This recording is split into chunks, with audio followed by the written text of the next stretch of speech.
Prototype वहां पर जो मॉडल बना के रखा गया था इस पूरे प्रोजेक्ट का कानपुर आईआईटी मेट्रो स्टेशन पर, वो भी प्रधानमंत्री ने बहुत ध्यान से देखा। उनको बहुत विस्तार में बताया भी गया कि कैसे इस प्रोजेक्ट पर काम चल रहा है और कैसे पहले फेज का काम पूरा हुआ है। रतीश, एक जानकारी और आपसे चाहेंगे। आपने कहा कि उन्होंने मेट्रो का सफर जरूर कर लिया है, लेकिन हरी झंडी दिखाकर वो मंच से रवाना करेंगे। तो जब हरी झंडी दिखाकर वो रवाना करेंगे तो उस वक्त क्या आम कानपुर वासी उस मेट्रो ट्रेन में सवार होंगे? रतीश, देखिए, जब इस मंच पर, जनसभा स्थल पर और मंच पर प्रधानमंत्री नरेंद्र मोदी होंगे तो कुछ बच्चों को, कुछ स्कूली बच्चों को ट्रेन में बैठा करके जरूर आगे बढ़ाया जाएगा। इस तरीके के प्रबंध किए गए हैं। लेकिन आम कानपुर वासी, आम शहर वासी कल सुबह 6 बजे से कानपुर मेट्रो में सफर कर पाएगा। एक बच्चों को काफी ज्यादा क्रेज है, काफी ज्यादा क्रेज होता भी है मेट्रो की सवारी का। इसलिए बच्चों के लिए इंतजाम जरूर किया गया है कि आज जब प्रधानमंत्री यहाँ से ग्रीन सिग्नल देंगे और मेट्रो में बच्चों को सवार करके उन्हें आगे भेजा जाएगा, उनको सवारी कराई जाएगी। कानपुर मेट्रो के बारे में तमाम दावे हैं, लेकिन दावों के बीच हकीकत यही है कि कानपुर मेट्रो रिकॉर्ड समय में तैयार की गई है और दूसरा अत्याधुनिक तकनीक से तैयार की गई है। इसमें तमाम जगहों पर हमने देखा है कि देश भर में मेट्रो की जब सफर होता है, मेट्रो पटरियों पर दौड़ती है तो तमाम अड़चने आती है। चाइनीज मांझा एक बड़ी अड़चन होती है, लेकिन थर्ड ट्रेन एक नई टेक्निक ला करके कानपुर मेट्रो में उसको अपनाया गया है और यहाँ पर इस तरीके की अड़चन नहीं आएंगी। यानी बारीकी के साथ कानपुर मेट्रो के सपने को मूर्त रूप दिया गया है और जमीन पर उतारा गया है ताकि किसी भी अड़चन को पार करके मेट्रो का सफर कानपुर वासी सुगमता से कर पाए। बड़ी महत्वपूर्ण जानकारी आपने दी हमारे दर्शकों को रतीश के। कैसे इन चुनौतियों से पार पाने की व्यवस्था की गई है, कैसे तकनीक का इस्तेमाल किया गया है कानपुर मेट्रो के लिए। ये जो पहला फेज पूरा हुआ है रतीश, इसमें इसके निर्माण में जो बड़ी चुनौतियां आपने नोटिस की हो, आपने देखी हो, वो भी आप हमारे दर्शकों से शेयर कर सकते हैं। रतीश, सवाल एक बार फिर से है। इसके पहले फेज के निर्माण को पूरा होने में जो रिकॉर्ड समय में किया गया है, इसमें कौन सी बड़ी चुनौतियां आपने आती हुई देखी जिसे सूझबूझ से, तकनीक की मदद से और कौशल से पार किया गया, उससे निपटा गया? रतीश, वो हमारे दर्शकों के साथ शेयर करें। फिर तो देखिए, मेट्रो का सफर का आसान नहीं था। 2 साल 1.5 महीने में मेट्रो के सपने को साकार रूप देना आसान नहीं था, क्योंकि हम जानते हैं कि पिछले 2 साल से पूरी दुनिया को एक महामारी ने परेशान कर रखा है। कोरोना की महामारी के बीच भी रिकॉर्ड तोड़ समय में इसको पूरा किया गया। कानपुर मेट्रो को चलाया जा रहा है, अब संचालन शुरू हो रहा है, कमर्शियल शुरू हो जाना है। मेट्रो के काम भी बंद हुआ था, डिस्टर्ब हुआ था, पटरी से उतरा था मेट्रो का काम, लेकिन मेट्रो के जो एमडी है उन्होंने और दुगनी गति से तकनीकी क्षमताओं का इस्तेमाल करते हुए मेट्रो को आगे बढ़ाया। बीच में मेडिकल कॉलेजेस और तमाम जमीन अधिग्रहण को लेकर के बहुत ज्यादा रुकावटें आई, लेकिन सरकारी लेवल से और मेट्रो को कुशल नेतृत्व करने वाले उन सभी अड़चनों को दूर किया गया। मेडिकल कॉलेज हो चाहे पीएससी, कानपुर मेट्रो को आधुनिक रूप दिया गया और ये तय लक्ष्य रखा गया कि विश्व स्पर्धा का ध्यान रखते हुए कानपुर की मेट्रो को अत्याधुनिक सुविधाओं से सुसज्जित किया जाएगा और ऐसी मेट्रो दी गई है। दिव्यांगजनों का खास ख्याल रखा गया है। अगर दिव्यांगजन मेट्रो में सफर करना चाहते हैं तो उनकी व्हील चेयर तक मेट्रो में जाएगी। पैनिक बटन को और ज्यादा सब्सिडाइज किया गया है ताकि अगर किसी को परेशानी होती है सफर के दौरान तो उनकी बात को, उनकी मैसेज को पहुंचाया जाएगा या उन्हें सुना जाएगा और उस पर रिस्पॉन्ड किया जाएगा। तो ये तमाम बारीकियां हैं जो कानपुर मेट्रो में मिलती है और देखने को मिलेंगी, जो तकनीकी रूप से ज्यादा सक्षम बनाती है कानपुर मेट्रो। बिल्कुल, आपने बताया कि कैसे 2 साल 1.5 महीने के रिकॉर्ड समय में कोरोना महामारी के दरमियान इस काम को पूरा किया गया, इस चुनौती को पार किया गया और पहला फेज अब बन के तैयार और 9 किलोमीटर का सफर कानपुर वासी कर पाएंगे। आप कह रहे हैं कि कल सुबह से आम जो शहरी है वो इस मेट्रो ट्रेन की सवारी कर पाएगा। आज अभी जब प्रधानमंत्री हरी झंडी दिखाएंगे तो उस मेट्रो ट्रेन में स्कूली बच्चे सवार होंगे। और अभी हम आपके बैकग्राउंड में जहाँ पे आप हैं रतीश, वहाँ पर भारत माता की जय का उद्घोष भी सुन रहे हैं। क्या वहाँ पर कुछ हलचल दिखाई दे रही है आपको? तो देखिए, मंच सज चुका है, मंच पूरी तरीके से सजा हुआ। जो सामान्य अतिथि की बात करें तो मौर्य मौजूद है मंच पर। केंद्रीय मंत्री काकू इस वक्त भाषण दे रही है सतीश महाना कानपुर का बड़ा नाम कैबिनेट मंत्री मंच पर मौजूद है।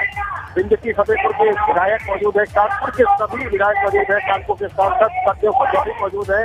तो मंच पर अब प्रधानमंत्री का इंतजार हो रहा है, मुख्यमंत्री का इंतजार हो रहा है कि आपसे कुछ देर बाद जब प्रधानमंत्री और मुख्यमंत्री यहाँ पर पहुंचेंगे तो वो अभिवादन स्वीकार करते हुए जनसभा को संबोधित करेंगे। खास तौर पर भारत माता की जय, जय जय श्री राम के लगातार नारे लग रहे हैं और उसका काफी ज्यादा भारतीय जनता पार्टी के कार्यकर्ताओं में दिख रहा है और बीच में जो मंच का नेता है वो उनके उत्साह को और ज्यादा बढ़ाने की कोशिश कर रहे हैं। बिल्कुल। और रतीश, हमने देखा कि अपने सफर के दौरान प्रधानमंत्री हाथ वेव कर रहे थे क्योंकि छत पर इस खराब मौसम में भी बहुत सारे लोग खड़े थे और उन लोगों को ये अंदाजा था कि जो मेट्रो गुजर रही है जिसका उद्घाटन आज प्रधानमंत्री स्वयं कर रहे हैं, इस मेट्रो में वो बैठे हुए हैं और प्रधानमंत्री भी उनको एक्नॉलेज कर रहे थे, वेव करके, हाथ हिलाकर, उनकी तरफ देखकर। रतीश, बिल्कुल, देखिए IIT कानपुर से जब आगे मेट्रो बढ़ती है तो कल्याणपुर स्टेशन आता है और कल्याणपुर स्टेशन के बाद SPM हॉस्पिटल, ये जो एरिया है मेट्रो और जो मकान है दोनों तरफ से काफी पास में दिखते हैं और सबसे मेट्रो स्टेशन जो मेट्रो का क्योंकि एलिवेटेड रूट में बनाया गया है मेट्रो को यहाँ पर, तो छतों में लोग भी इस वक्त का इंतजार कर रहे थे कि जब प्रधानमंत्री मेट्रो का सफर करेंगे IIT से लेकर के गीतानगर में तो उनका अभिवादन भी करेंगे और उसका धन्यवाद भी करेंगे। साफ तौर पर देखा गया कि लोग धन्यवाद दे रहे थे और प्रधानमंत्री और मुख्यमंत्री उन लोगों का अभिवादन स्वीकार कर रहे थे। इसके आगे बढ़ते हुए जोशियों से रहा और गीतानगर तक का सफर किया है प्रधानमंत्री ने। तय शुदा वक्त से कुछ देर से चल रहे हैं लेकिन अब से कुछ देर बाद वो यहाँ पर पहुंचेंगे और जनसभा को संबोधित करेंगे।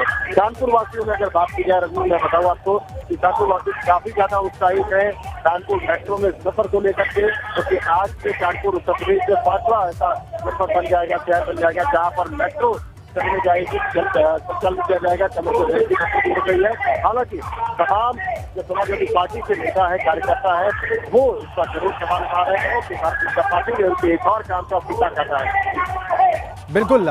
रतीश, एक बात और समझना चाहेंगे, आपने कहा कि कानपुर वासी बहुत उत्साहित हैं।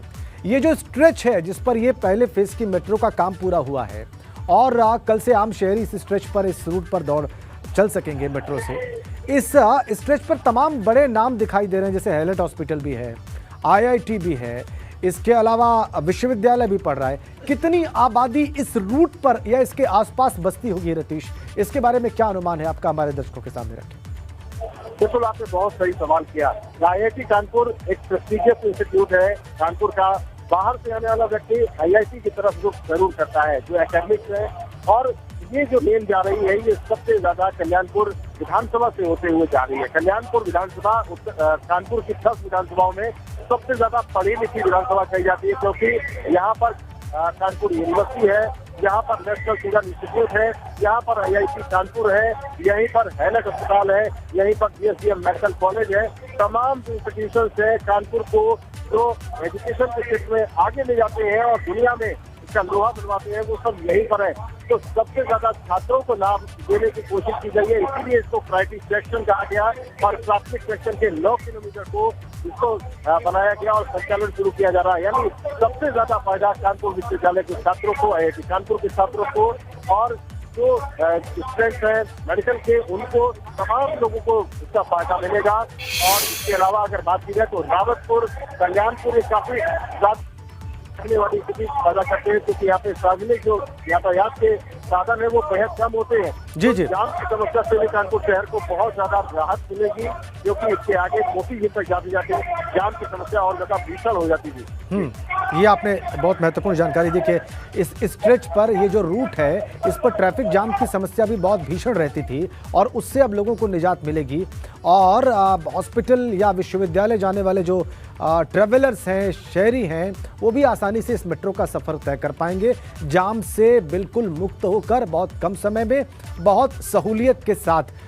रतीश, और इसके बाद चूंकि कुल 32 किलोमीटर का ये प्रोजेक्ट है कानपुर में, तो फिर जो अगले फेजेस हैं निर्माण के, उसमें किन पर काम होना है, ये भी जानकारी हमारे दर्शकों को दें रतीश। देखो, देखिए जो प्रायोरिटी सेक्शन है पहले चरण का, कानपुर मेट्रो का 2 चरण का प्लान है। 2 चरण में पहले चरण में प्रायोरिटी सेक्शन यानी 9 किलोमीटर की बात की जा रही है, लेकिन ये पहला चरण अगर कुल मिलाकर के दोनों चरणों की बात की जाए तो 32.5 किलोमीटर का ये पूरा एक रूट बनाया गया है। जिससे 22 किलोमीटर के आसपास का जो एरिया है वो पहला रूट इसका बनेगा, यानी नौबस्ता तक जाएगी। नयागंज पिंडीगढ़ जो परेड होते हुए ये और ज्यादा डेंस इलाके हैं, और नयागंज जो इलाका है वो पुराने कानपुर की जो मार्केट है, जो बाजार है, नयागंज का बाजार है, जन्मदिन का बाजार है, बिलावल रोड है, शिवाला है, तमाम ऐसे बाजार है जहाँ पर लोग बहुत ज्यादा सफर करते हैं, लेकिन इतने घनी आबादी है, घना बसे हुए है कि वहाँ पर मूवमेंट करना काफी मुश्किल होता है।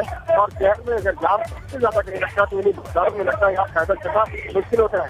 तो मेट्रो ने इसके प्रस्थान किया है कि लोग इससे आगे बढ़ते हुए चंडीगढ़ परेड और आगे बढ़ते हुए कलेक्टर चौराहे की तरफ से नया देश तक के पास जाएगा, नवस्ता तक ले जाने के लिए नवस्ता तक जाएगा, यानी पूरा किया जाएगा। साथ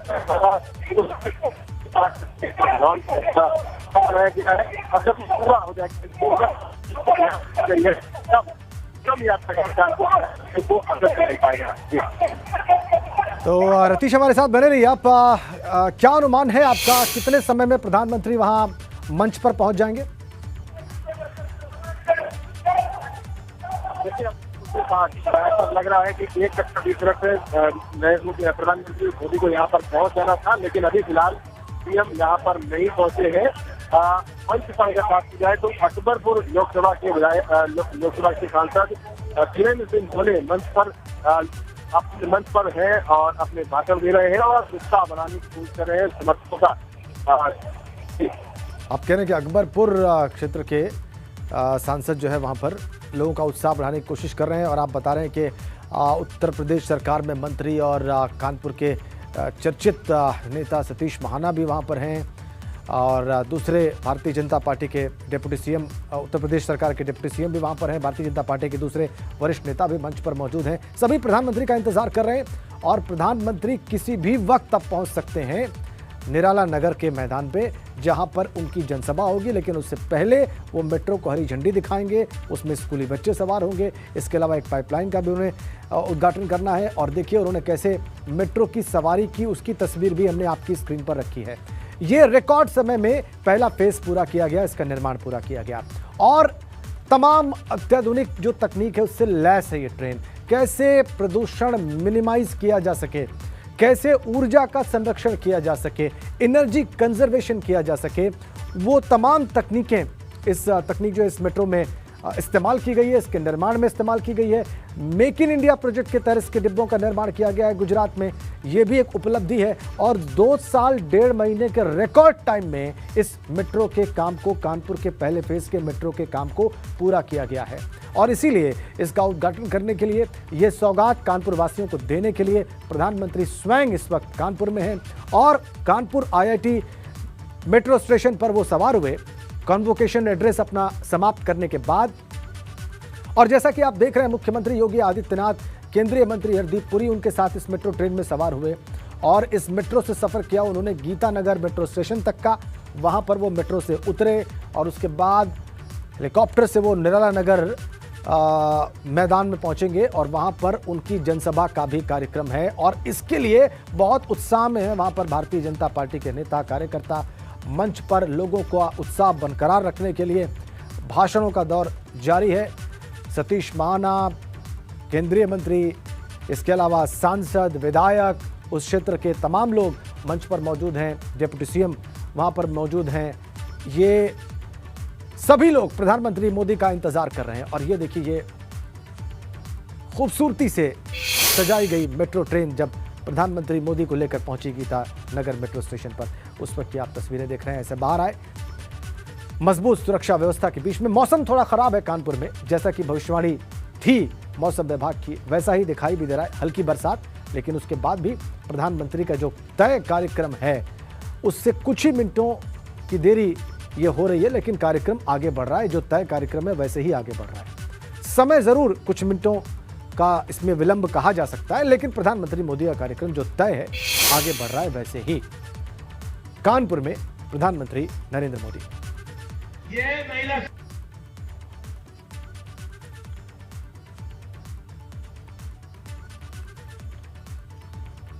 दूसरी ओर बीजेपी के राष्ट्रीय अध्यक्ष जेपी नड्डा भी उत्तर प्रदेश में हैं। हापुड़ में उनकी जनसभा है। उधर केंद्रीय गृह मंत्री अमित शाह की आज 3 जनसभाएं हैं। वो हरदोई में, भदोही में, इन तमाम जगहों पर जनसभाएं करेंगे और उसके बाद वाराणसी पहुंचेंगे। आज शाम को बाबा विश्वनाथ का दर्शन करेंगे। तो बीजेपी की जो टॉप लीडरशिप है, आज सभी बड़े नेता, सभी बड़े चेहरे उत्तर प्रदेश में ही हैं। जबकि कई जगहों पर मौसम खराब होने की सूचना है, उसके बावजूद भी ये टॉप लीडरशिप उत्तर प्रदेश में है। आप देख सकते हैं प्रधानमंत्री और मुख्यमंत्री कानपुर में हैं। इसके अलावा बीजेपी के राष्ट्रीय अध्यक्ष जेपी नड्डा भी हैं। उनका संबोधन इस वक्त चल रहा है। जैसे ही वो तस्वीरें मिलेंगी वो भी हम आपको दिखाएंगे। केंद्रीय गृह मंत्री अमित शाह के भी कार्यक्रम है आज उत्तर प्रदेश में, और आज रात्रि विश्राम भी उनका वाराणसी में। ये देखिए ताज़ा तस्वीरें हमें मिल गई हैं। प्रधानमंत्री मोदी पहुंच गए हैं। ये लाइव फुटेज इस वक्त हमें मिल रही है। ये प्रदर्शनी आप देख रहे हैं, और रतीश हमारे संवाददाता अभी हमारे साथ जुड़ेंगे, इस प्रदर्शनी के बारे में और विस्तार से बताएंगे। बीना पनकी पाइपलाइन प्रोजेक्ट जो पूरा हुआ है और इसका उद्घाटन प्रधानमंत्री करने पहुंचे, उससे संबंधित ये प्रदर्शनी, और उससे इस देखिए आप, बीना पनकी बहुत्पाद पाइपलाइन का राष्ट्र को समर्पण का ये कार्यक्रम, और इस पाइपलाइन के बारे में 1500 करोड़ का खर्च आया इस पाइपलाइन को बनाने पर। इस पाइपलाइन के बारे में जो प्रदर्शनी लगाई गई है, जो चित्र लगाए गए हैं, उनके बारे में प्रधानमंत्री को बताया जा रहा है। उप मुख्यमंत्री केशव प्रसाद मौर्य भी फ्रेम में आ गए हैं, जैसा कि आप देख रहे हैं।